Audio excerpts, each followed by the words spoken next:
Tu es bon, ça c'est bien. Bonjour à ceux qui sont en ligne. Nous vous saluons au nom de Jésus. Amen.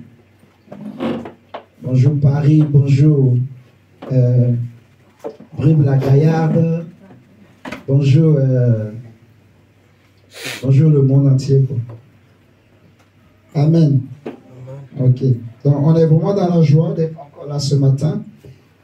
On a vu même notre frère Isaac est là. Donc c'est bien. C'est bien, c'est bien. On va partager la parole de Dieu. Ce matin, j'étais en train de prier et je me demandais qu'est-ce que j'allais apporter comme message.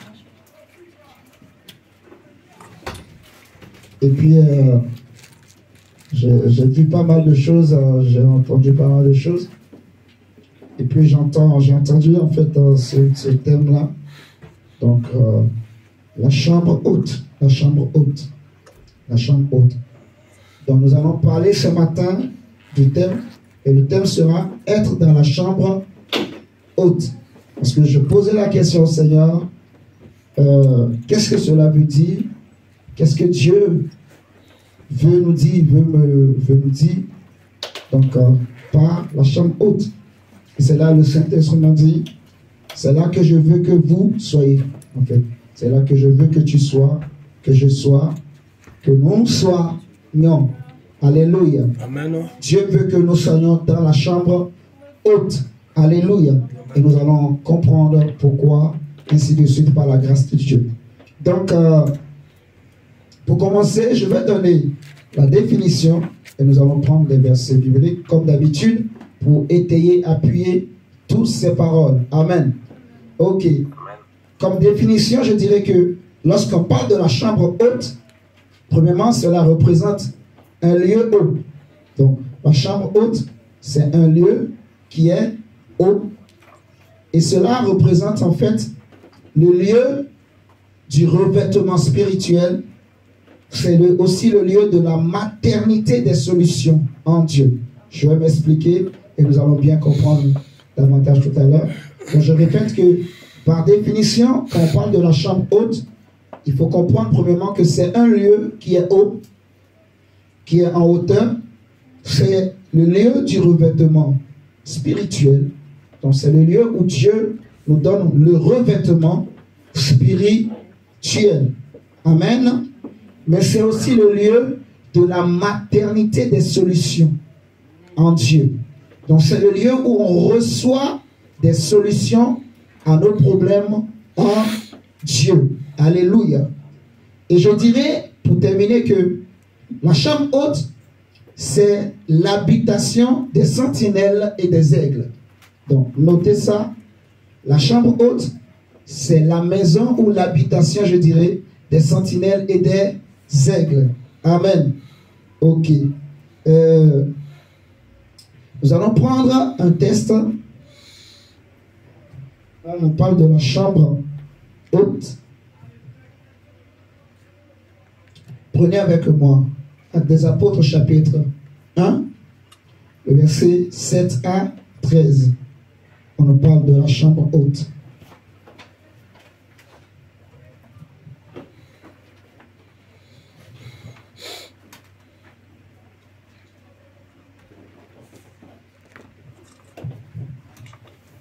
Actes des Apôtres, chapitre 1, le verset 7 à 13.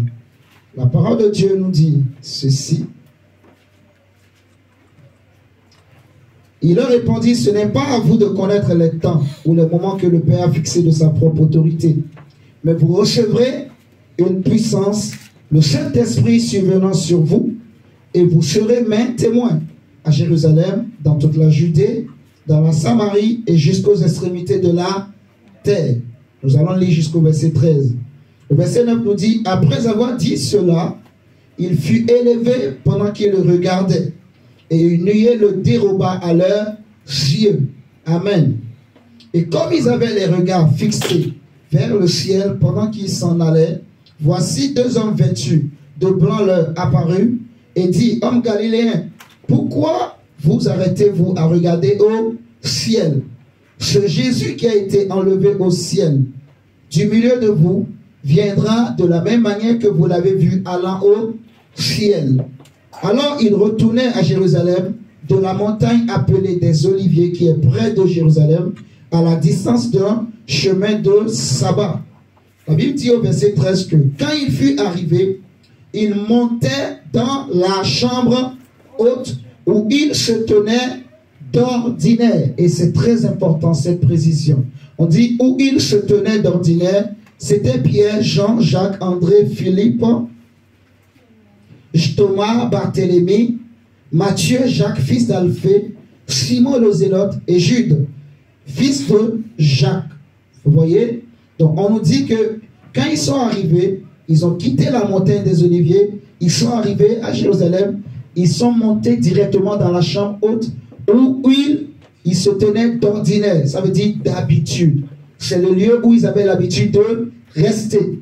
Quand Jésus était là, Jésus les avait habitués à être en hauteur, à être dans la chambre haute. Vous voyez? Donc Jésus va leur dire que ce n'est pas à vous de connaître ce que les temps ou les moments que le Père a fixés, mais vous recevrez une puissance. Donc attendez ce que le Père a promis, mais attendez où? Dans la chambre haute. Alléluia. Amen. Donc on dit chambre haute, donc on comprend que quand on dit haute, c'est que c'est en hauteur. Donc c'est un lieu qui est en hauteur. Alléluia. Amen. Maintenant ici, on comprend que c'était une habitude des premiers chrétiens, des premiers disciples, d'habiter dans la chambre haute. C'est Jésus qui les a habitués à rester dans la chambre haute en entendant ce que Dieu a promis. Alléluia. Amen. Donc c'est pour cela que on dit que la chambre haute, c'est un lieu haut, mais c'est aussi le lieu du revêtement. Parce que le jour où le Saint-Esprit était descendu à la Pentecôte, les disciples étaient dans la chambre haute et l'Esprit est venu les trouver dans la chambre haute. Ils n'étaient pas dans la plaine, ils n'étaient pas au milieu du monde, ils n'étaient pas au milieu des hommes. Ils s'étaient séparés. Je ne sais pas si vous comprenez, alléluia. Amen. Ils se sont mis à part. Ils ne se sont pas mélangés avec la foule. Vous voyez? Parce qu'ils avaient une promesse. Jésus leur avait fait une promesse. Il leur avait dit, si vous regardez, par exemple, le verset, on n'a pas lu ça, mais on peut lire le verset 5. Il va dire, même le verset 4, il dit, comme il se trouvait avec eux, il leur recommanda de ne pas s'éloigner de Jérusalem, mais d'attendre ce que le Père avait promis. Amen. Ce que je vous ai annoncé, leur dit-il. Car Jean a baptisé d'eau, mais vous, dans peu de jours, vous serez baptisés du Saint-Esprit. Vous voyez? Amen. Donc, le baptême du Saint-Esprit, c'est ce qu'on appelle le revêtement spirituel. Vous voyez? Le Saint-Esprit vient nous revêtir.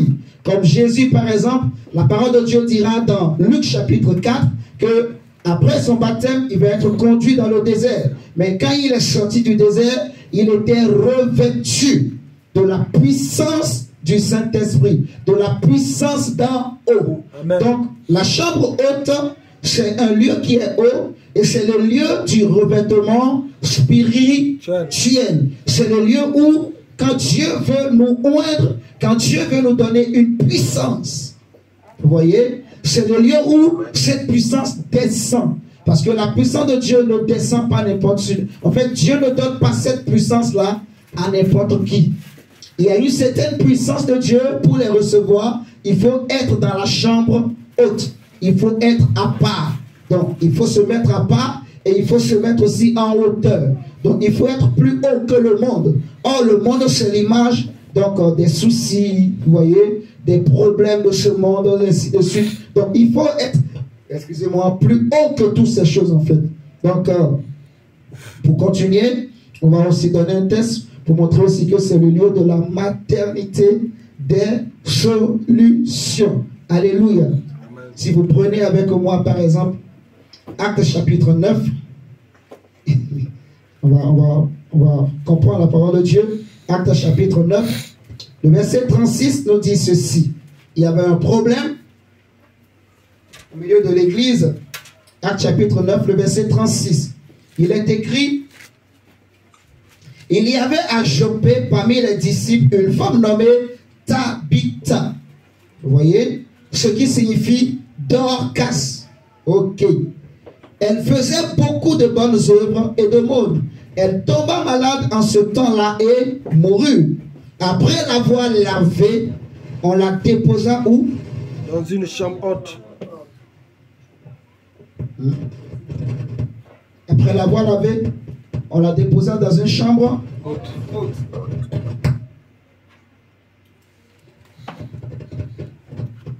Ça c'est allumé? Non. On la déposa dans une chambre haute. Éteins d'abord pour toi. Éteins d'abord pour toi. Ouais. Alléluia. Alléluia. Donc c'est là-bas. Est-ce que c'est le... Est-ce que c'est les piles? C'est les piles qui deviennent faibles. Dans le... Je crois que c'est les piles. Là, il y en a. Oui, il y a des piles en réserve. Je pense que c'est les piles. Comment ça devient faible?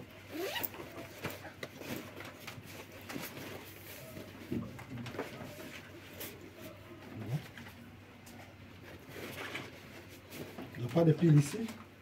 Si, prends le carton, il y en a dedans. Là, tu as mis. Il n'y a rien dedans? Amène le carton, il y a des piles dedans. Il y a plein de choses dedans. Maintenant, je vois ici, c'est... Merci.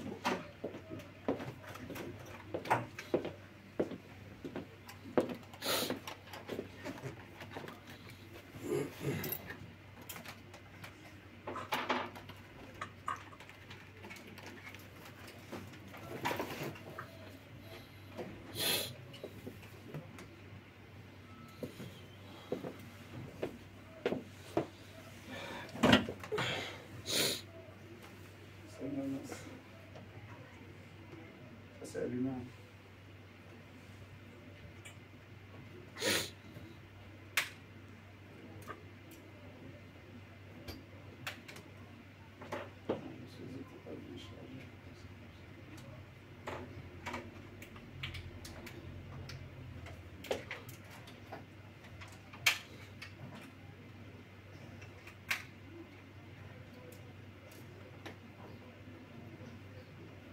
Amène juste le carton. Amène le carton.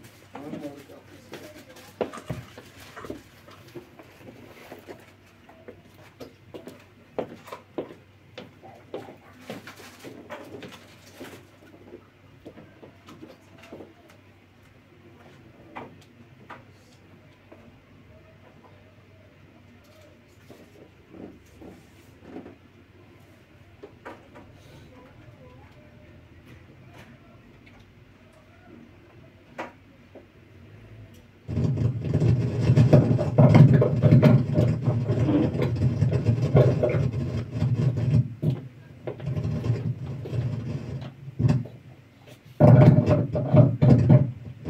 Alléluia, Seigneur, merci.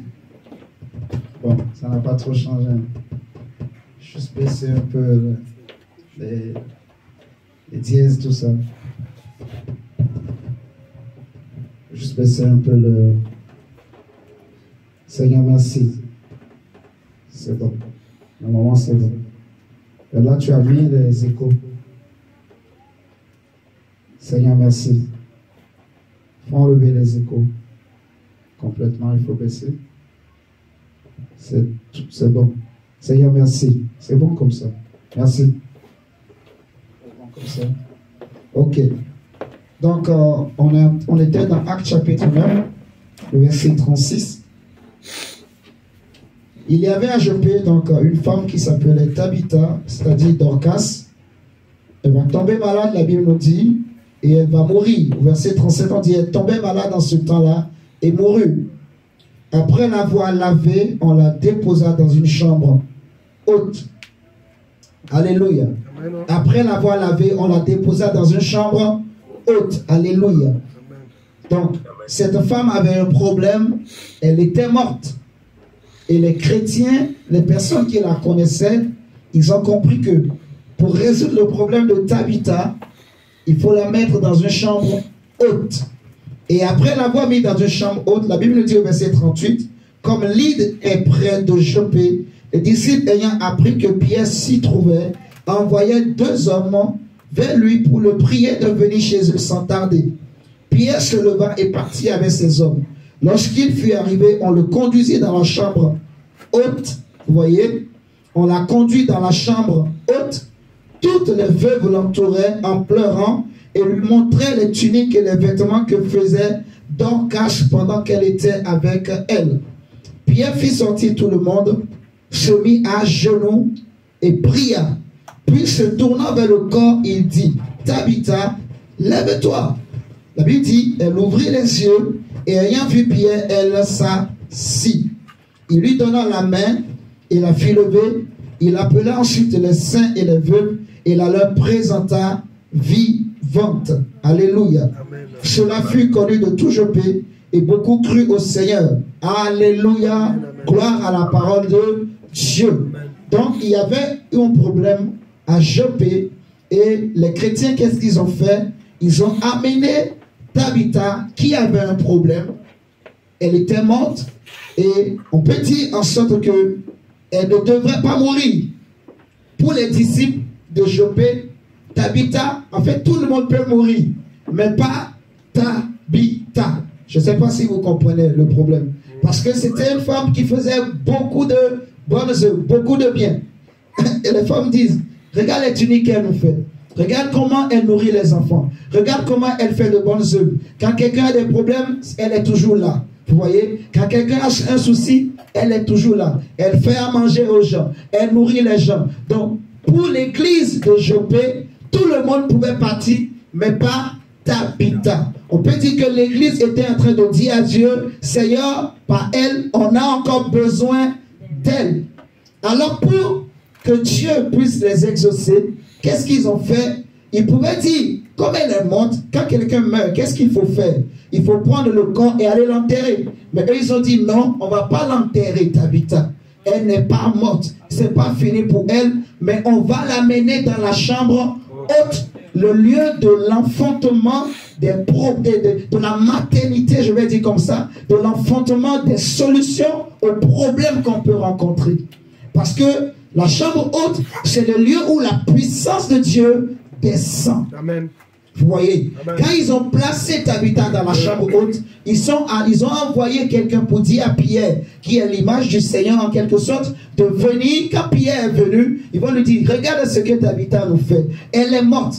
Pierre fait sortir tout le monde. La Bible dit, Pierre va aussi monter dans la chambre haute. Il se met à genoux et il va dire, Tabitha, lève-toi. Vous voyez, donc Tabitha a été ressuscitée parce qu'on l'avait mise dans une chambre haute.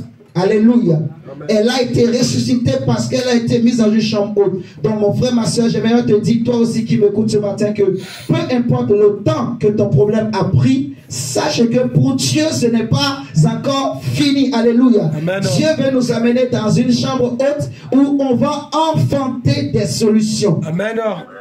Alléluia. Amen. Le Seigneur dit, ce que je veux pour vous, c'est que vous soyez maintenant dans la chambre haute. Amen. Amen. J'étais en train de prier et c'est ce que Dieu m'a dit. Donc je vais te dire, mon frère, ma soeur, nous allons monter dans la chambre haute. Alléluia. Amen. Le lieu d'enfantement des solutions, le lieu du revêtement spirituel. Alléluia. Amen. Oui, le lieu de la maternité des solutions. Si vous regardez aussi avec moi, Acte chapitre 20, on va voir aussi, il va se passer quelque chose dans Acte 20, le verset 7. La Bible nous dit que le premier jour de la semaine, nous étions réunis pour rompre le pain. Paul, qui devait partir le lendemain, s'entretenait avec les disciples et il prolongea son discours jusqu'à minuit. Il y avait beaucoup de lampes dans la chambre haute. Ah! Donc, comme on a lu dans Acte chapitre 1 là-bas, qu'ils avaient l'habitude de rester dans la chambre haute. Donc même Paul, quand Paul aussi est arrivé, il avait cette habitude aussi de parler avec les chrétiens, même qui étaient des païens au départ, dans la chambre haute. Vous voyez, Paul était en train de faire un discours, un long discours. Il était en train d'enseigner, mais remarquez que les chrétiens étaient dans une chambre haute. il se tenait dans une chambre haute. On nous dit au verset 8 qu'il y avait beaucoup de lampes dans la chambre haute où nous étions assemblés. Vous voyez, ils étaient assemblés. Mais ils étaient assemblés où? Dans une chambre haute. Vous voyez, l'église peut être aussi une chambre haute. Alléluia.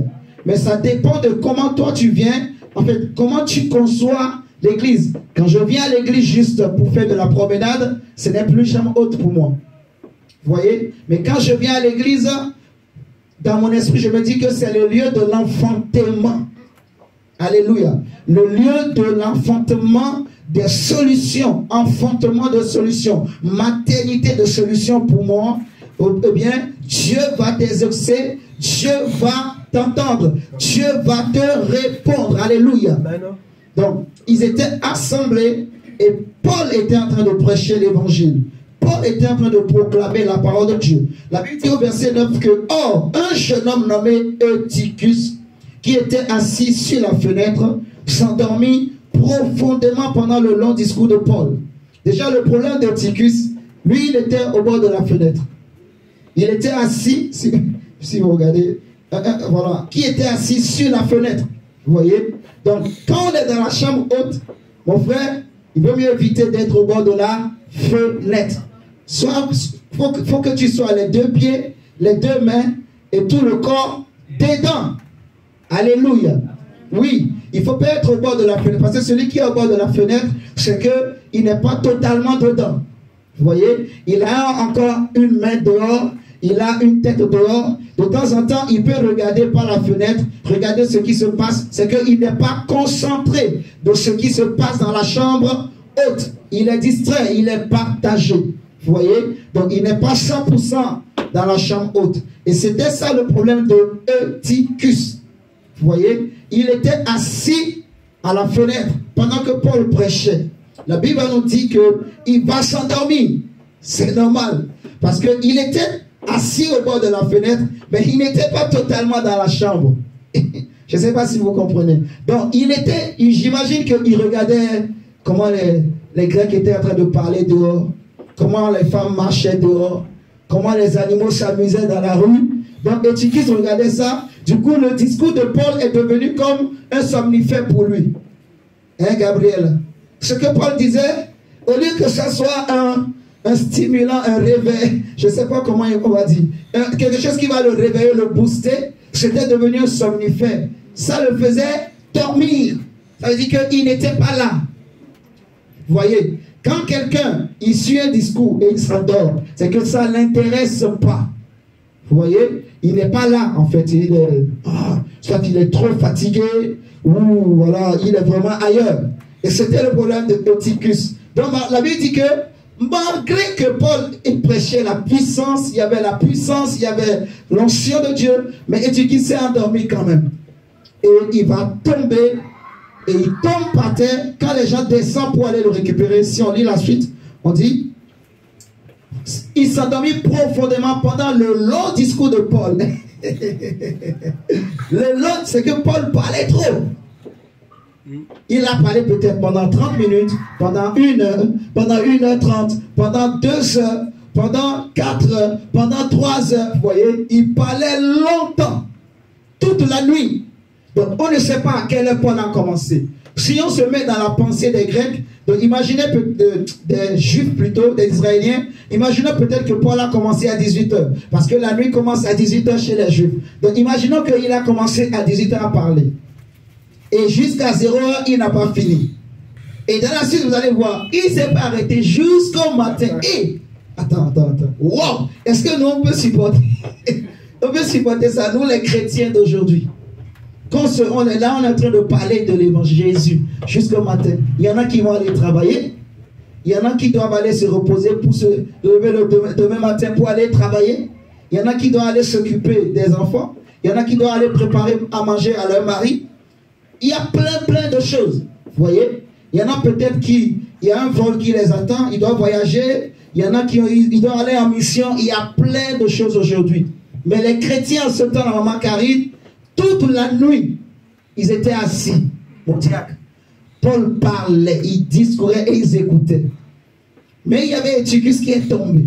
Et comme Dieu est bon, la Bible dira que pendant le long discours de Paul, entraîné par le sommeil, entraîné par le sommeil, vous voyez, donc Dieu peut être en train de se manifester quelque part plutôt, mais on est là, si on n'est pas 100% dedans, on peut être entraîné, vous voyez, donc quelqu'un peut être membre d'une assemblée chrétienne, mais l'ennemi réussit aussi à la voir parce qu'il n'est pas 100% dedans.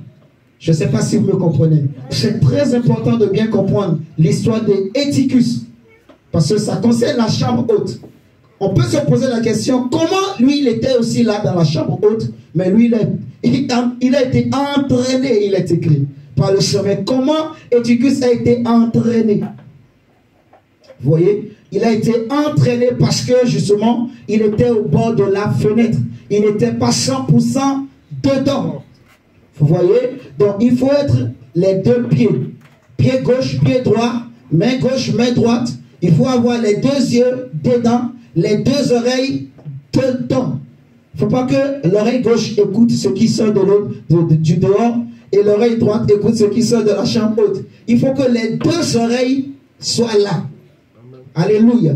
Que les deux yeux soient là. Et je donne même un conseil. Quand on prêche l'évangile, il faut bien ouvrir les yeux. Regarde celui qui est en train de prêcher. Fixe-le bien dans les yeux. Parce que tu ne sais pas ce que Dieu peut vouloir faire. Alléluia. Regarde-le. Dis-toi que Jésus est en train de parler. Dieu est en train de nous parler. Le Saint-Esprit est en train de nous parler. Le Saint-Esprit peut faire quelque chose. Le Saint-Esprit peut dire quelque chose. Juste parce que je le regarde et Dieu, au travers de lui, il voit quelque chose et le Seigneur commence à parler. Je ne sais pas si vous comprenez. Donc, c'est juste un conseil. Regarde bien dans le ciel. Fixe-le bien. Comme ça. S'il va à gauche, toi, si tes yeux doivent, il faut le suivre. Alléluia. Il faut avoir les yeux ouverts quand on est assemblé autour de la parole de Dieu. Éticus est tombé, entraîné par le sommeil. Il tomba du 3e étage en bas et il fut relevé mort. Mais Paul étant descendu, se pencha sur lui et le prit dans ses bras en disant, ne vous troublez pas, car son âme est en lui. Quand il fut remonté, il rompit le pain et mangea. Paul était terrible. Quelqu'un venait de mourir, mais lui il n'a pas peur. Il a eu le courage de manger. Mon diable. Il n'a pas peur. Qu'est-ce que la famille va dire? Et si l'enfant ne se réveille pas? Mais lui, il descend seulement, il le touche, il dit non, ne vous inquiétez pas, ne soyez pas troublés. Son âme est en lui. Et la Bible dit, quand il fut remonté, il rompit le pain et mangea. Et il parla longtemps encore jusqu'au jour, après quoi il partit. Verset 12, le jeune homme fut ramené vivant et ce fut le sujet d'une grande consolation. Oh, cet homme avait la foi. J'aime la foi de Paul. J'aime la grandeur d'esprit de ces hommes-là. Parce qu'il n'a pas eu peur de la mort. Il est monté, il a rompu le pain, il a fait la Sainte Seine. Ils ont mangé et bu le corps de Christ et le vin et le sang de Jésus. La Bible dira que à la fin, on a remonté le monsieur, il était vivant. Vous voyez? Parce que ils étaient dans la chambre haute. Paul savait que le lieu où nous étions là, c'est le lieu où la puissance de Dieu descend. Amen. Alléluia. Amen. Donc il n'était pas possible que la puissance de Dieu descende et que quelqu'un meure à côté. Même si, voilà, il n'avait pas les deux pieds et les deux mains dedans, mais à cause du nom de Jésus, pour que les gens ne disent pas que Paul a mangé le monsieur. Parce que les chrétiens d'aujourd'hui, ils sont terribles. Amen, amen. Imaginez que Éticus n'était pas réveillé. On va dire, oh non, c'est le gris-gris de Paul. Paul a sacrifié, il a commencé par sacrifier les gens, vous voyez. Donc, pour que les gens, le nom de Dieu, le nom de Jésus ne soit pas blasphémé. Comme Jésus, comme Paul savait que la chambre haute, c'est le lieu où la puissance de Dieu descend. C'est le lieu du revêtement. Il savait que là où ils étaient, ce qui a fait que Paul a pu parler pendant toute la nuit, déjà c'est inhumain. Si nous regardons bien, un homme ne peut pas rester là en train de parler toute la nuit. Ce n'est pas normal. Si tu vois quelqu'un le faire, regarde-les bien. S'il est un homme de Dieu, bon, tu vas dire donc c'est le Saint-Esprit. Mais si ce n'est pas un homme de Dieu, sache que c'est un démon. Il y a des gens dans les boîtes de nuit, ils peuvent être là, en train de sauter, techno, ils sautent toute la nuit. Il ne faut pas croire qu'il est fort, il danse bien, non. C'est un démon qui le saisit. Les démons de la techno. Amen. Amen, amen. Je ne sais pas si vous me comprenez. Amen. Parce qu'il y a des gens comme ça, il y a des danses, ils sont là seulement en train de sauter, de sauter, de sauter. Et il peut sauter pendant des heures. Il ferme les yeux, il saute seulement. Tant qu'il a bu l'alcool, un peu de drogue là, il se met à sauter, sauter, sauter. Non, c'est des démons qui ont pris possession de son corps. Amen. Vous voyez? Et qui ont fait que il peut sauter toute la nuit comme ça jusqu'au matin. Donc ce n'est pas humain, ce n'est pas naturel, ce n'est pas normal. Si tu veux faire des sports pendant tu peux faire des sports pendant 20 ans. Si on te dit, commence pas à courir toute la nuit là, je pense qu'à un moment donné, même si tu as fait des sports pendant 20 ans, tu vas te fatiguer. Vous êtes d'accord avec moi? Parce que ça demande du souffle. Ça demande, il faut que les nerfs dans les pieds quand même puissent tenir. 1 heure, on peut le comprendre. 2 heures, mais toute une nuit, ça veut dire pendant 12 heures de temps là. Bon, je ne sais pas quel... c'est inhumain quoi. L'athlétisme là n'est pas encore arrivé à ces niveaux-là. En tout cas, les champions du monde ne peuvent pas faire ça. On est d'accord, maman, avec nous. Voilà, parce qu'il y a des sportifs aussi parmi nous. Amen. Amen. Même Paul, toute la nuit, il a prêché. Toute la nuit, Paul a prêché l'évangile. Oh my God. Il y a des gens qui travaillent toute la nuit, mais ils ne travaillent pas seuls. Vous voyez? Ils travaillent en équipe. Quand l'un est fatigué, il dort. Et les autres prennent la relève. Mais Pierre, je dis Pierre, Paul a prêché, il a parlé toute la nuit. Ça veut dire qu'il n'était pas seul. Il y avait la puissance de Dieu qui l'avait saisi. Il avait des choses à dire. Dieu avait des choses à dire, des recommandations, des instructions à donner à son peuple. Vous voyez? Et à cause de son nom, la puissance de Dieu qui était là a guéri Eutychus qui était mort et l'a relevé d'entre les morts. Vous voyez? Amen. Parce que le lieu où ils étaient rassemblés, c'était la chambre haute.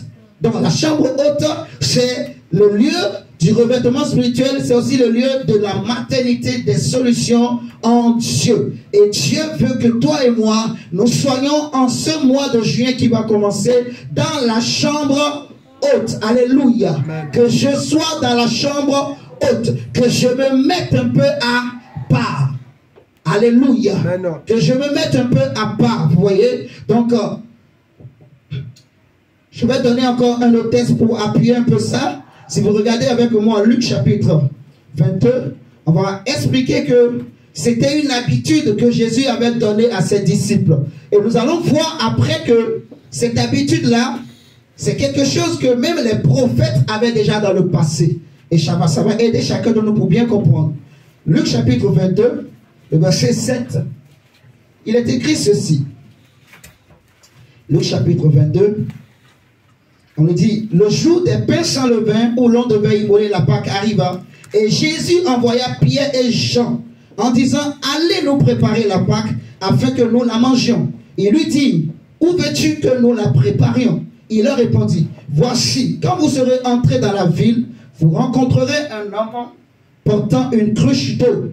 Suivez-le dans la maison où il entrera et vous direz au maître de la maison, le maître dit, où est le lieu où je mangerai la Pâque avec mes disciples? Et il vous montrera une grande chambre haute. Vous voyez, meublée, c'est là que vous préparerez la Pâque.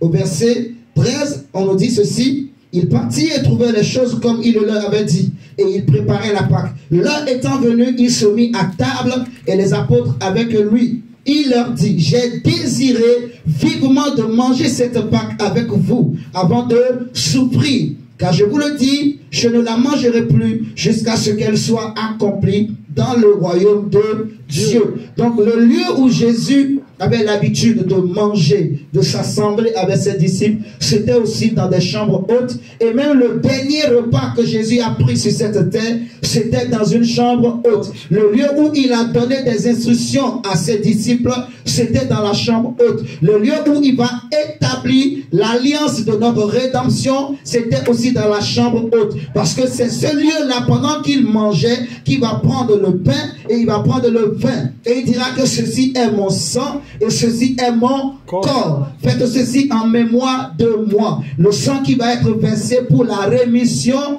des péchés des hommes. Vous voyez, dans le lieu où Dieu a établi, je peux dire, la rédemption de toi et de moi, où Jésus va poser cette nouvelle alliance, vous voyez, c'était dans la chambre haute.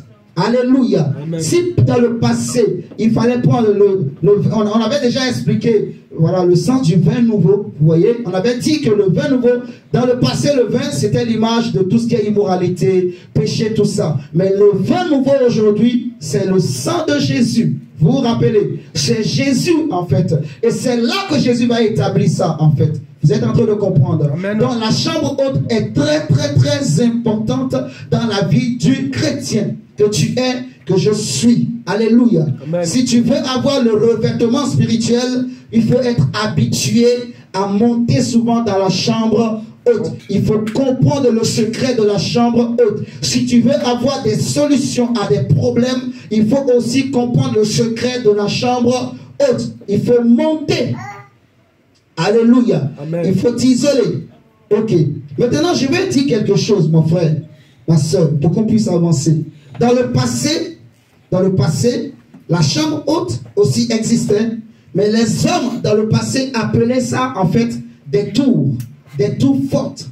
Vous voyez, comme Habakkuk, il va dire par exemple, je me tiens à mon poste sur la tour. Et nous allons expliquer ça pour que chacun de nous puisse bien comprendre. Alléluia. Amen. Donc la chambre haute, ça existait aussi même dans le passé. Si vous prenez avec moi, prenons... allez, on va prenons Ésaïe chapitre 21 d'abord. Ésaïe 21. On a dit la chambre haute, c'est un lieu où c'est le lieu du revêtement spirituel, de la maternité des solutions. C'est aussi l'habitation des sentinelles et des aigles. On va prendre maintenant Ésaïe chapitre 21. Ésaïe 21, la Bible nous dit ceci. La parole de Dieu dit, dans Ésaïe 21, le verset 6, il est écrit, car ainsi m'a parlé le Seigneur, va, place la sentinelle, qu'elle annonce qu'elle verra. Alléluia. Dieu dit à Ésaïe, place une sentinelle, et la sentinelle fera quoi? Elle va annoncer des choses. Vous voyez? La sentinelle va annoncer des choses. Et qu'elle va annoncer quoi? Ce qu'elle verra. Donc la sentinelle, il est là, ou elle est là plutôt, pour observer, pour regarder. La sentinelle, il se met où? Il ne se met pas, il ne s'installe pas dans la plaine, vous voyez. Mais la sentinelle est établie en hauteur. Dieu dit à Ésaïe, donc va placer une sentinelle. Mais où est-ce que Ésaïe va placer la sentinelle? Une sentinelle ne se met pas en bas ou dans la plaine. Elle doit être en hauteur pour avoir une vision globale. Vous voyez? Une vision générale. Pour pouvoir observer tout ce qui se passe dans la plaine. Alléluia. Amen. On lui dit qu'elle annonce ce qu'elle verra. Verset 7. Elle vit de la cavalerie. La sentinelle a commencé par voir les choses. La première, on dit, elle vit de la cavalerie, des cavaliers 2 à 2. Des cavaliers sur des ânes, des cavaliers sur des chameaux. La sentinelle a vu quoi? Des cavaliers 2 à 2. Ils n'étaient pas seuls. Il y avait 2 à 2, les cavaliers. Il y en a qui étaient montés sur des ânes, il y en a qui étaient montés sur des chameaux. Or, le chameau, on sait que c'est un animal. Est-ce qu'il va vite ou bien il va lentement? Il va lentement. Est-ce que l'âne va vite plus que le chameau? Bon, l'âne aussi va lentement. Mais est-ce que l'âne, il se déplace plus vite que le chameau ou bien qui est le plus rapide? C'est l'âne. Ok. Donc, le cavalier a vu, en fait, le sentinelle voit une cavalerie, des cavaliers qui étaient 2 à 2. Et bizarrement, il y avait certains qui étaient sur des ânes, il y en avait d'autres qui étaient sur des chameaux. Et elle était attentive, très attentive, la sentinelle. Regardez, la sentinelle avait les yeux ouverts, Gabriela. Et elle regardait bien. Qu'est-ce qui se passe? C'est quoi ce phénomène? Pourquoi il y a des cavaliers sur des ânes? Dis-moi, est-ce que tu as déjà vu un soldat qui est monté sur un âne? Tu as déjà vu un soldat qui est monté sur un âne pour aller en guerre? Souvent le soldat il prend un cheval. Alléluia. Mais ici ces cavaliers sont montés sur des ânes et des chameaux. Donc c'est pour ça la sentinelle il a bien ouvert ses yeux pour bien regarder afin de rendre compte, pour bien expliquer ce qu'il a vu. Parce que la sentinelle va rendre des comptes à Dieu. La sentinelle est là pour avertir le peuple. Vous voyez? La sentinelle joue un rôle. Il est là, il rend des comptes à Dieu de ce qu'il voit. Parce que Dieu lui fait voir des choses. Et il est aussi là pour avertir le peuple. Donc les hommes eux-mêmes peuvent poser une sentinelle. Dieu lui-même peut aussi établir une sentinelle. Vous voyez? Les hommes établissent des sentinelles pour écouter ce que Dieu dit, pour les avertir. Est-ce que vous êtes en train de comprendre? Amen. Dieu lui-même peut s'établir des sentinelles pour un peuple, pour une nation, pour une famille, pour informer la famille. S'il y a un malheur, il y a quelque chose qui arrive. Ici, on nous dit que la sentinelle a vu des cavaliers sur des allées des chameaux. Ce n'est pas normal. C'est pour ça le prophète dit, la sentinelle, il a regardé attentivement. Il a ouvert ses yeux 2 fois, 3 fois pour bien regarder. Ce n'est pas un phénomène normal, naturel. Regardez la suite. On dit, puis elle s'écria comme un lion. Elle s'écria comme un lion, Seigneur, je me tiens sur la tour toute la journée. Je me tiens sur la tour toute la journée et je suis à mon poste toutes les nuits. Ça c'est fort. Et voici, il vient de la cavalerie, des cavaliers 2 à 2. Donc elle commence par parler à Dieu. Il vient de la cavalerie, des cavaliers 2 à 2. C'est comme s'il veut dire à Dieu, Seigneur, je ne comprends pas ce que c'est ce problème, ce phénomène. Elle prie encore la parole et dit, elle est tombée, Babylone. Est-ce que tu es en train de comprendre? Amen. La cavalerie que la sentinelle voyait, ce n'était pas la cavalerie de Dieu. C'est une cavalerie qui fait trembler la terre, qui fait peur aux hommes, mais en réalité, elle est montée sur des chameaux, sur des ânes. Elle n'a pas de puissance comme la cavalerie de Dieu. Je ne sais pas si vous me comprenez. Elle n'est pas comparable à l'armée céleste, au char de feu. Alléluia. Amen. Au cheval de feu. On ne peut pas la comparer à la cavalerie que Dieu lui-même établit. C'est pour ça que Dieu montre à la sentinelle qu'il y a une cavalerie.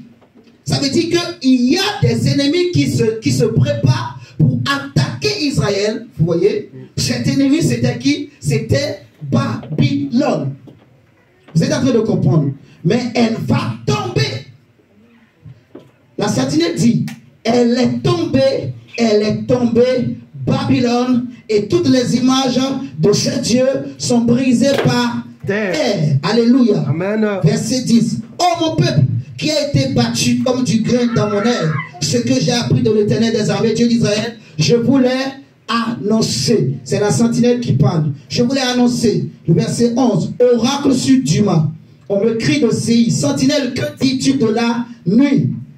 Que dis-tu de la nuit? J'aime la sentinelle. Sentinelle, que dis-tu de la nuit? Qu'est-ce que tu vois? Qu'est-ce que tu vois la nuit? Qu'est-ce que tu vois le jour?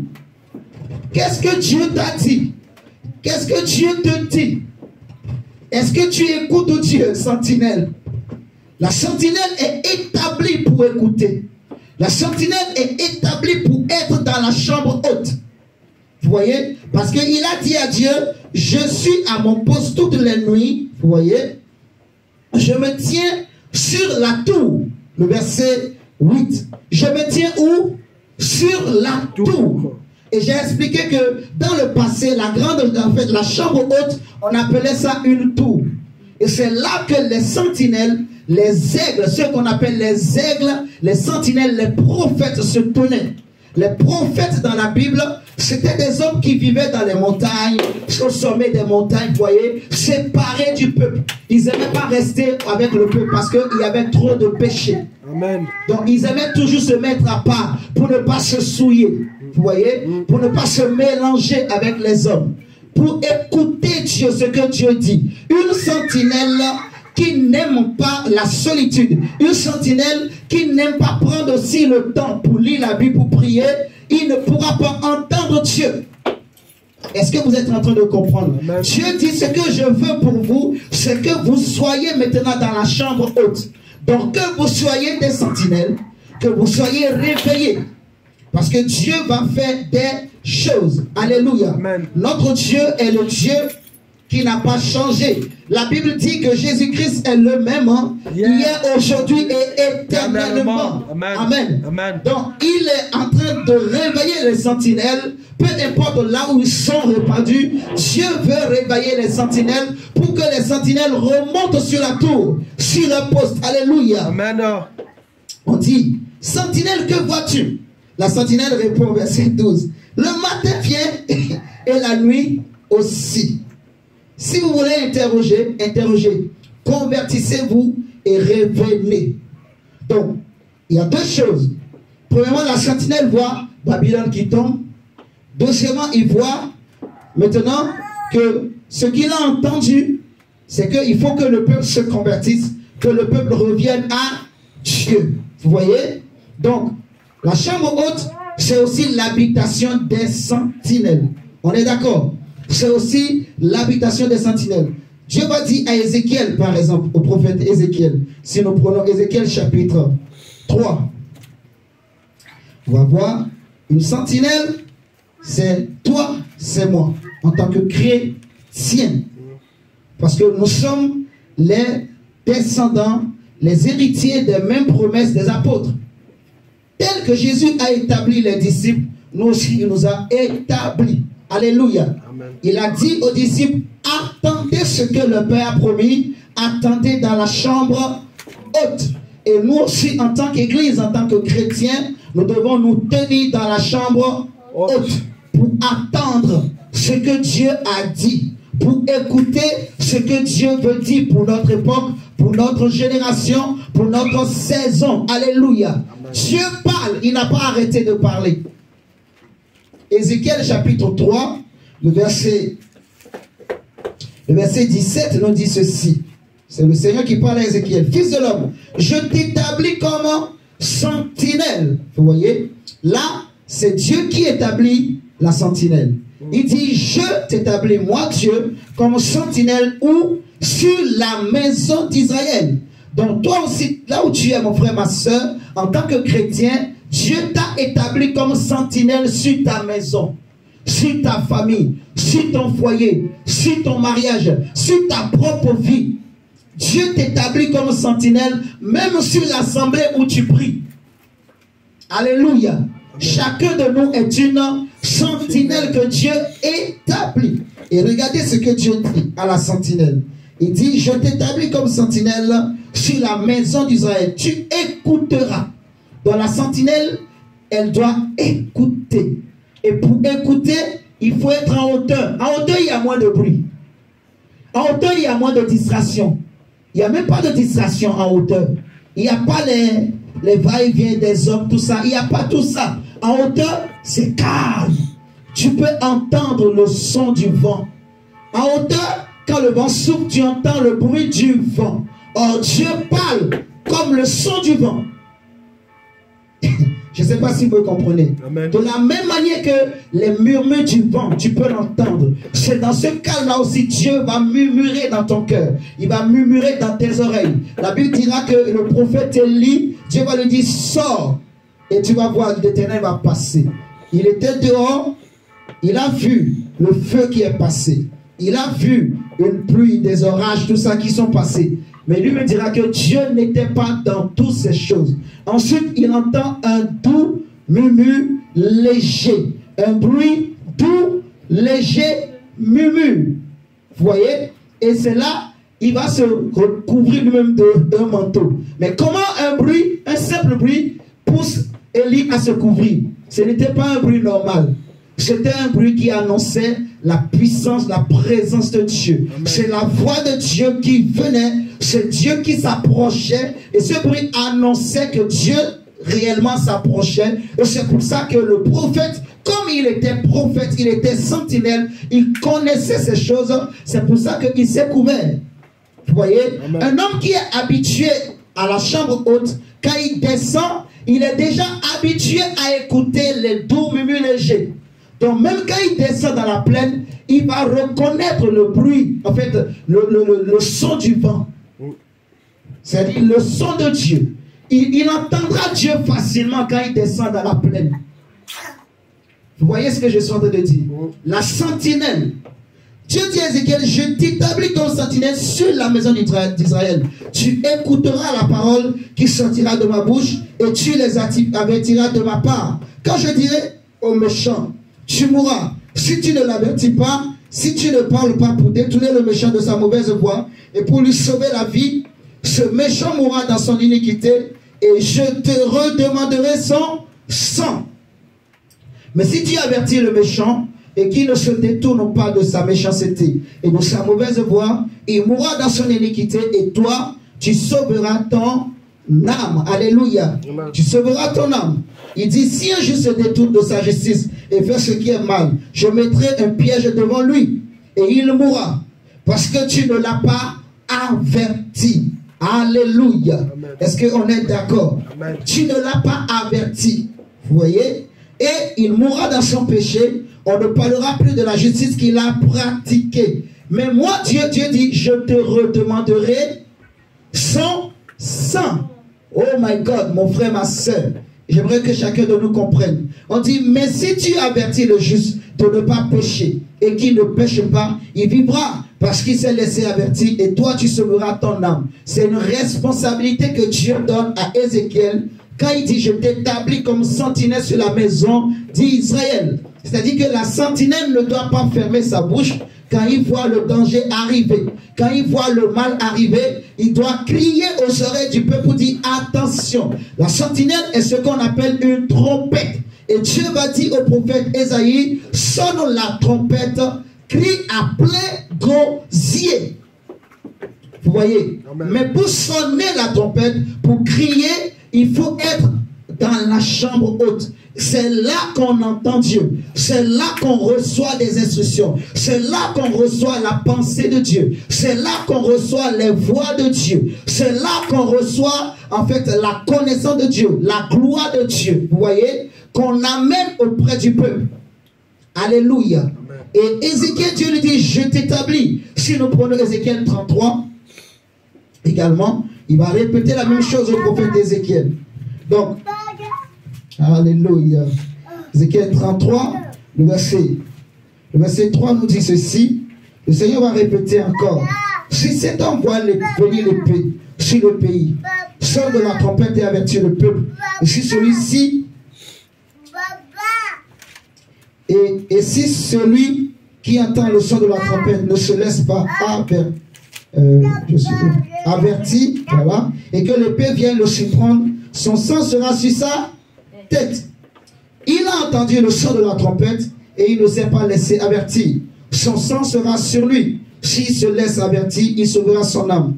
Si la sentinelle voit venir l'épée et ne sonne pas de la trompette, si le peuple n'est pas averti et que l'épée vienne enlever à quelqu'un la vie, celui-ci périra à cause de son iniquité. Mais je redemanderai son sang à la sentinelle. C'est quand même fort, mes chers amis. Il va mourir. Il va aller en enfer, celui qui a péché. Mais quand même, Dieu dit, je ne le prendrai pas comme responsable seul de sa mort. Mais je te prendrai toi-même sentinelle. Toi qui connais la vérité, voyez. Toi qui as entendu Dieu. Donc, il y a deux choses. La sentinelle qui ne monte pas dans la chambre pour écouter Dieu, Dieu va lui demander des comptes à la fin. Parce qu'il y a beaucoup de choses que Dieu veut lui dire. Il y a beaucoup de personnes que Dieu veut avertir au travers de lui. Mais comme lui ne monte pas dans la chambre haute, il n'entendra pas le son de Dieu. Vous êtes en train de comprendre. Et beaucoup vont mourir, aller en enfer. Mais à la fin, Dieu va lui demander des comptes. Je t'avais établi. Dieu tu connaissais Dieu, tu connaissais l'évangile, qu'est-ce que tu as fait? Qu'est-ce que tu as fait? Pourquoi tu n'es pas monté dans la chambre haute? Mon frère, pourquoi beaucoup de chrétiens, nous n'entendons pas Dieu? C'est simplement parce que nous n'aimons pas monter dans la chambre haute. Nous les chrétiens, mes chers amis, on aime tellement rester entre nous, vous voyez. Dieu dit, il n'est pas bon que l'homme soit seul. C'est la vérité. Donc, naturellement, les hommes n'aiment pas rester seuls.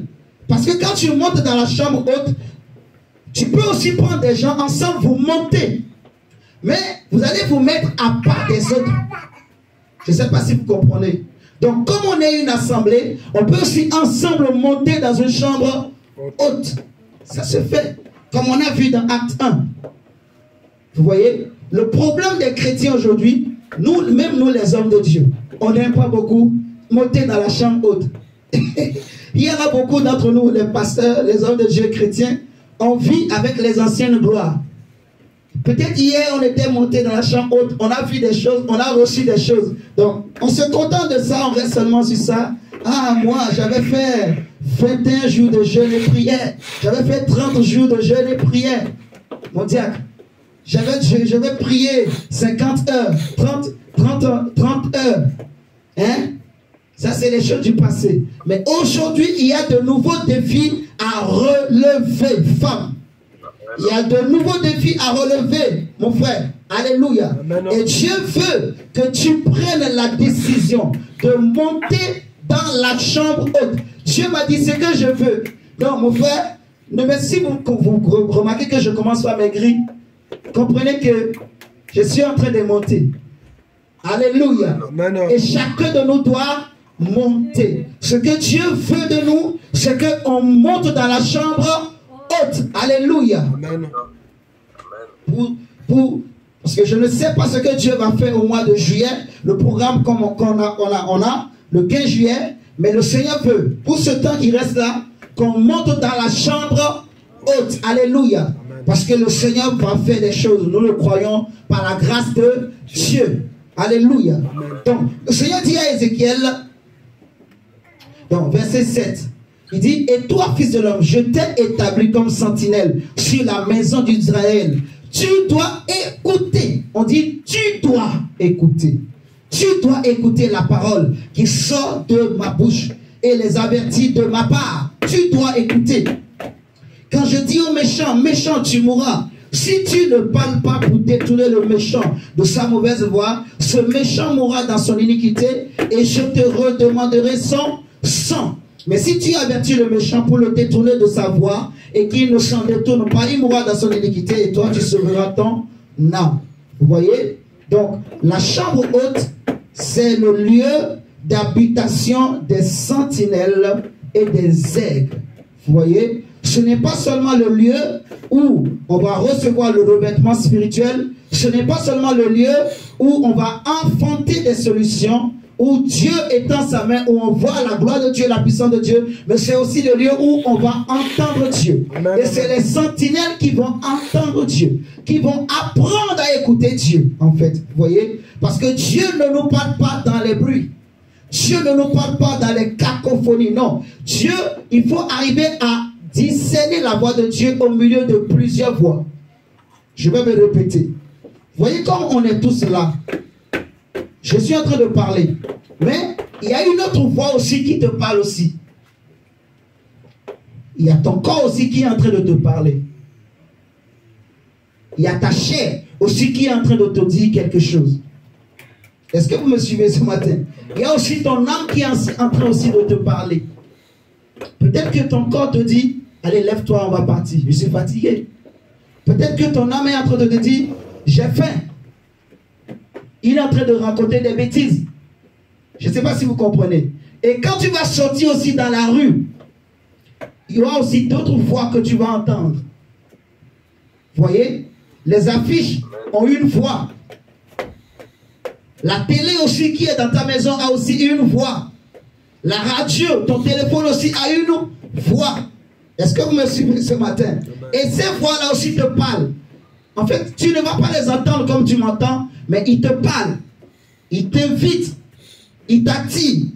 Il t'invite à être de leur côté. Il t'invite à pécher. Il t'invite à goûter. Vous voyez? C'est comme cette histoire que les anciens rencontrent souvent. On dit, voilà, il y a deux fruits. Il y a un qui dit, mange-moi, mange-moi, mange-moi, mange-moi, prends-moi, prends-moi, prends-moi, mange-moi, mange-moi. Maintenant, toi, si tu n'es pas sage, si tu vas manger celui qui crie, mange-moi, mange-moi, mange-moi, tu vas manger celui qui dit, mange-moi, mange-moi, mange-moi, alors que c'est lui qui amène la mort. Mais si tu es intelligent, tu ne te précipites pas. Tu écoutes calmement et tu regardes les deux fruits. Tu vas voir que celui qui dit mange-moi, mange-moi, mange-moi, il a beaucoup d'épines. Si tu regardes bien Dacia, tu vas voir que il crie bien. Mange-moi, mange-moi. Donc il séduit. Tu vois, il est beau, il est joli. Mais si tu regardes bien autour de ce fruit-là, il y a beaucoup d'épines. Quand ce fruit rentre dans le ventre, ça va faire mal. Mais à côté, il y a un autre fruit, mon diacre, qui ne crie pas mange-moi, mange-moi, mange-moi. Il est tranquille. Tu vois, Dacia, tu m'entends? Il y a un autre fruit qui est à côté, qui est simple, tranquille. Il n'a ni beauté, ni éclat pour attirer les regards.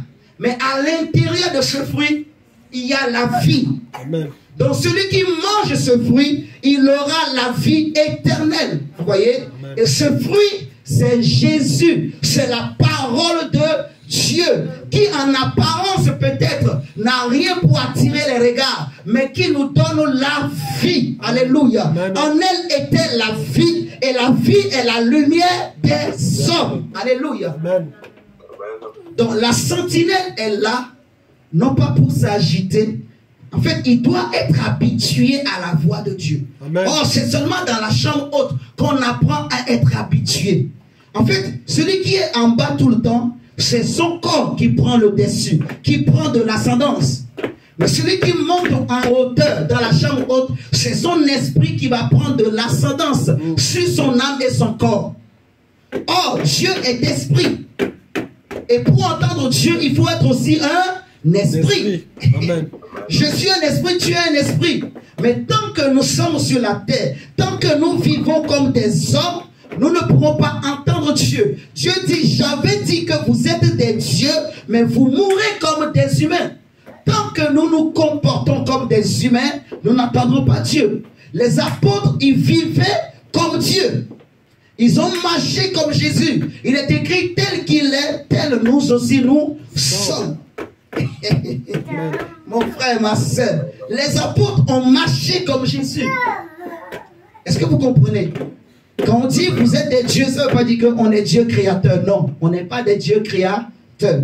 On est Dieu par rapport à la nature que Dieu a créée. Étant créé à l'image de Dieu, quand nous réalisons ces choses, nous avons l'autorité de Dieu sur les démons, sur les difficultés de ce monde, sur les problèmes de ce monde. Nous avons l'autorité pour aller arracher des âmes de l'enfer et pour les amener dans le royaume de Dieu. Alléluia. Amen, amen. Mais pour cela, il faut être dans la chambre haute.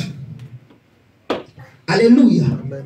Donc, Ézéchiel, le Seigneur va lui dire, je t'établis, et toi aussi, mon frère, Dieu t'établit, Dieu m'établit. Vous voyez? Amen. Donc, je vais prendre, on va prendre. Oui, prenons le psaume 18. Proverbe 18 plutôt. Proverbe 18. Proverbe 18. Proverbe chapitre 18, verset 10. Salut, Isaac. Wow. Oui, wow. C'est bien. Ouais, tu as raison. On va parler bien tout à l'heure. Tu as raison. Hein? Ça va, Isaac? Oui, maman est là, maman est là. Regarde mamie. Isaac. Bien. Oui, allez. On va prendre Proverbe chapitre 18, verset 10. Il est écrit, le nom de l'Éternel est une tour forte, et le juste s'y réfugie et se trouve en sûreté. Donc la tour forte L'habitation des sentinelles et des aigles, c'est le nom de Dieu. Vous voyez? C'est le nom de l'Éternel. Vous voyez? Si vous prenez aussi avec moi le psaume 61, psaume 61, verset 3 à 5. Il est écrit. Psaume 61, verset 3 à 5. Du bout de la terre, je crie à toi, le cœur abattu. Conduis-moi sur le rocher que je ne puis atteindre. Conduis-moi sur le rocher que je ne puis atteindre. Car tu es pour moi un refuge, une tour forte en face de l'ennemi. Alléluia. Dieu dit, conduis-moi sur le rocher que je ne puis atteindre. Ça, c'est David qui prie à Dieu. Conduis-moi sur ce rocher que je ne puisse atteindre, car tu es pour moi un refuge, une tour forte en face de l'ennemi. Vous voyez? Donc, celui qui a du mal à monter dans la chambre haute, il peut prier comme David et chercher le Seigneur. Dire à Dieu, Seigneur, j'ai besoin d'être dans la chambre haute. Pendant ce mois de juin, je veux monter dans la chambre haute. Je veux vivre dans la chambre haute pour écouter ce que Dieu a dit, ce que Dieu veut. Alléluia. Pour écouter ce que Dieu veut pour ma vie, pour ma famille, pour mon mariage, pour mes enfants, pour mon ministère, pour ma destinée. Alléluia. Nous allons monter dans la chambre haute au nom du Seigneur Jésus-Christ de Nazareth. Donc, la chambre haute, c'est le lieu d'habitation, mon frère, comme je disais, des sentinelles, des aigles. Vous voyez, la sentinelle, je peux donner comme exemple qui? Nous voyons Élie. J'avais déjà expliqué ça la dernière fois. Lorsque le roi avait envoyé des soldats pour dire à Élie, descends du sommet de la montagne, Élie a dit non. Élie a refusé de descendre parce qu'il est prophète, parce qu'il est sentinelle. Vous voyez, le prophète est là pour écouter ce que Dieu dit et venir avertir le peuple. Alléluia. Le prophète n'est pas là pour participer au péché du peuple, non. Quand un prophète commence par participer au péché du peuple, par manger avec le peuple, par faire les bêtises comme le peuple, il a tout perdu, il est passé à côté. Il ne joue plus son rôle. Il doit se mettre à part. Et Dieu dit que dans les derniers temps, je répandrai mon esprit sur toute chair. Et vos fils et vos filles prophétiseront. Donc nous sommes un peuple de prophètes et de prophétesses. Alléluia. Dieu veut te parler. Dieu veut me parler. Dieu veut nous parler. Alléluia. Ok. Si vous prenez avec moi Exode 24. On va terminer bientôt. On va pas tarder. Exode 24.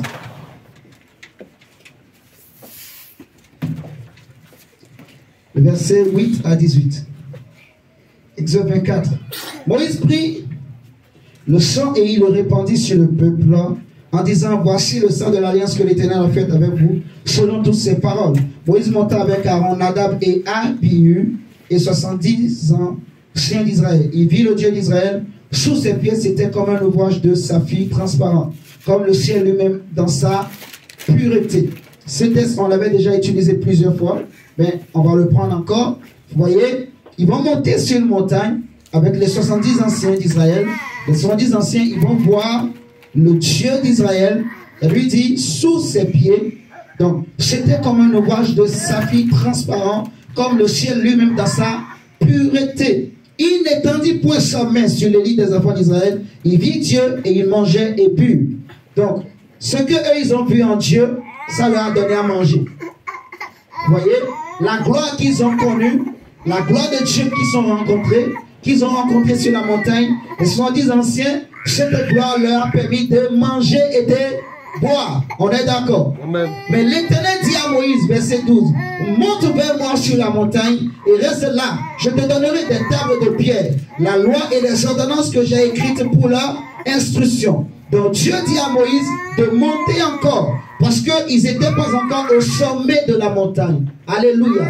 Et Moïse, la Bible dit, verset 13, Moïse se leva avec Josué qui le servait. Donc Moïse a pris Josué, Et Moïse monta sur la montagne de Dieu. Il dit aux anciens, attendez-nous ici jusqu'à ce que nous revenions auprès de vous.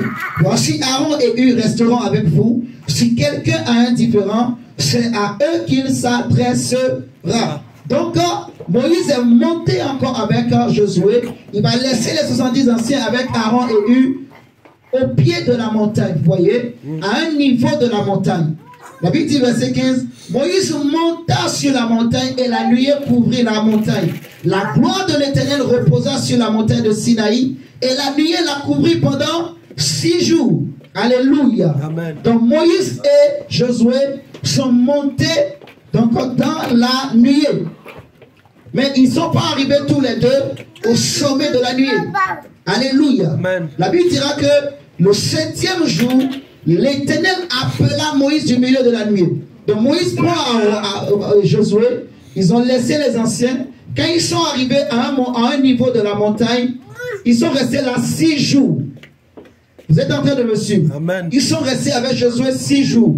Et la nuée couvrait la montagne. Donc Josué aussi a vu la nuée. La Bible dit au 7e jour, l'Éternel appela Moïse du milieu de la nuée. L'aspect de la gloire de l'Éternel était comme un feu dévorant sur le sommet de la montagne aux yeux des enfants d'Israël. Moïse entra au milieu de la nuée et il monta sur la montagne. Moïse demeura sur la montagne 40 jours et 40 nuits. Alléluia.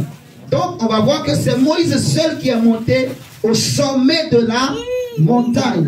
C'est Moïse seul qui est monté au sommet. Et vous connaissez, quand Moïse était descendu du sommet de la montagne, son visage avait changé d'aspect au point que les enfants d'Israël ne pouvaient pas le regarder. On est d'accord? Donc, la gloire que Moïse a rencontrée, ou je dirais la présence de Dieu qui a changé l'aspect du visage de Moïse, c'est ce que lui il a vu au sommet de la montagne. La présence de Dieu qui a donné la loi à Moïse, ce n'est pas ce qui a donné à Moïse. En fait, c'est ce que lui a rencontré au sommet de la montagne. Vous voyez? Donc, dans la présence de Dieu, il y a plusieurs dimensions. Il y a plusieurs niveaux. Il y a plusieurs profondeurs. Alléluia. Amen. Donc, il y a encore des choses qu'on ne connaît pas, qu'on doit connaître, qu'on doit apprendre, qu'on doit chercher.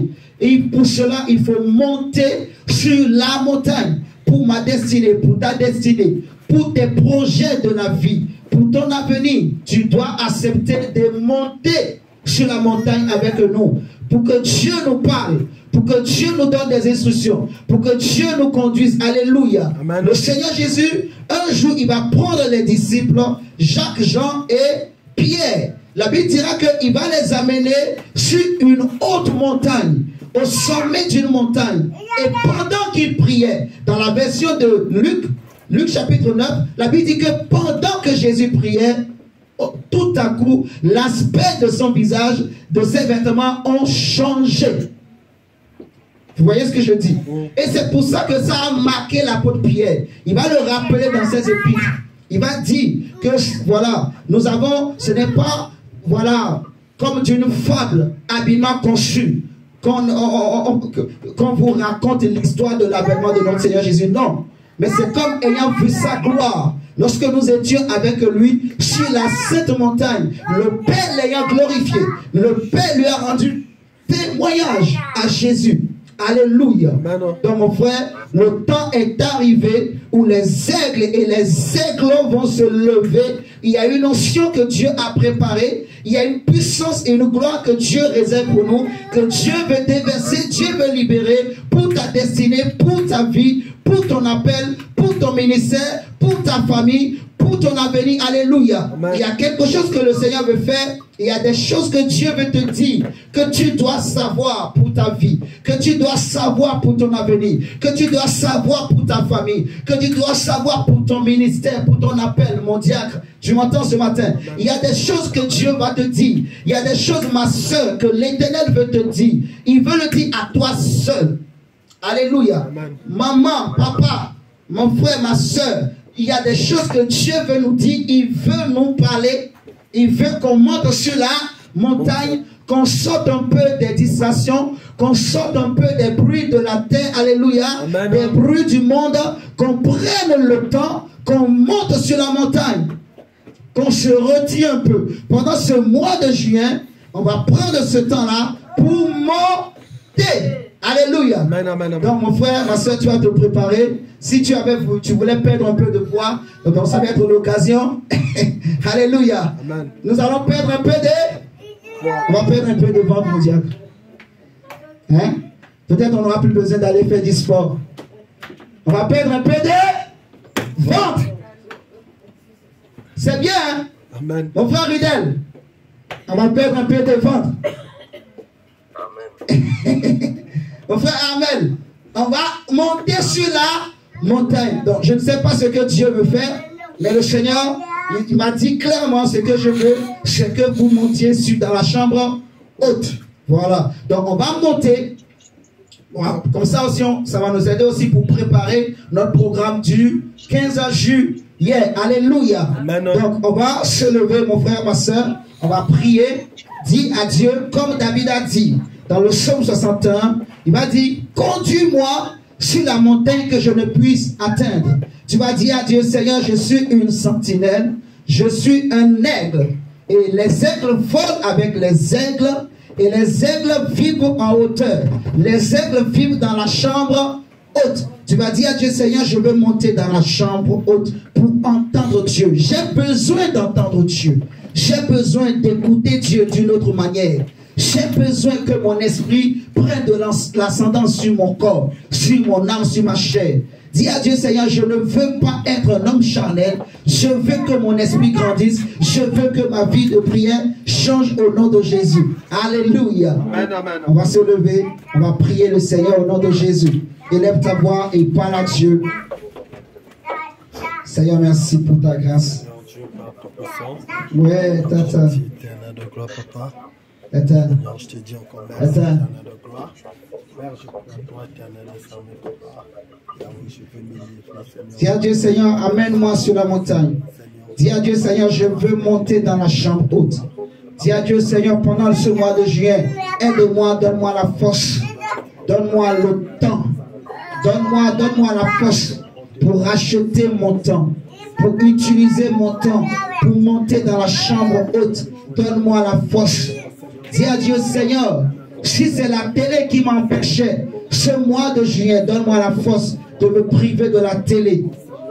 Donne-moi la force de me priver. Si c'est le sport, si c'est la nourriture, que Dieu me donne la force pour me priver de ça pendant ce temps, pour monter dans la chambre haute.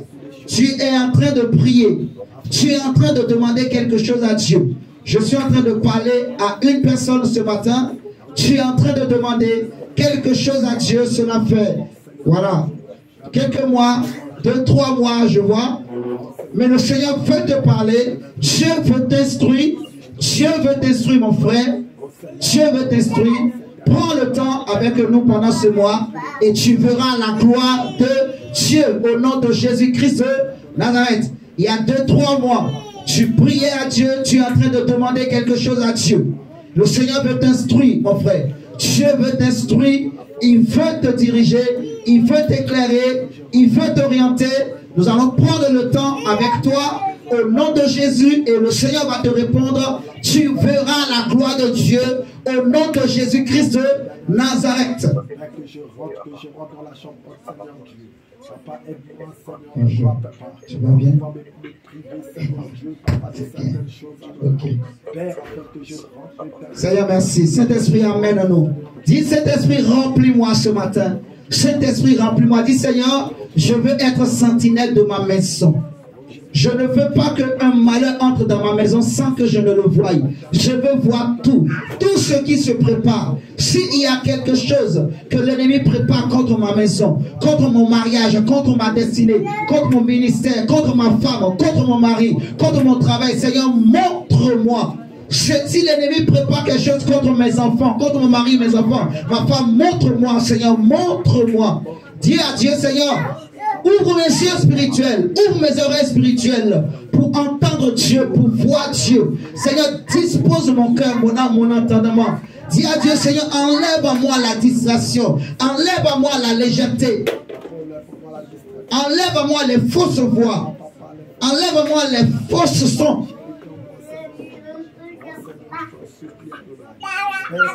Seigneur, merci pour ce moment. Père, nous te bénissons. À toi l'honneur et la gloire au siècle des siècles. Pendant que nous acclamons le Seigneur, nous nous asseyons, nous allons mettre le panier. Si quelqu'un a amené quelque chose pour le Seigneur, il peut donner à Dieu au nom de Jésus. Nous acclamons le Seigneur au nom de Jésus-Christ de Nazareth. Alléluia. Alléluia, alléluia, alléluia, alléluia. Est-ce que nous avons la joie de Dieu ce matin? Alléluia. Est-ce que nous avons la joie? Est-ce que j'ai la joie? Est-ce que tu as la joie? Alléluia. Gabriel, tu as la joie? Alors saute pour Jésus. Saute pour Jésus. Ah, c'est bien. Ok. Isaac, tu as la joie? Saute pour Jésus. Encore. Saute pour Jésus. Allez,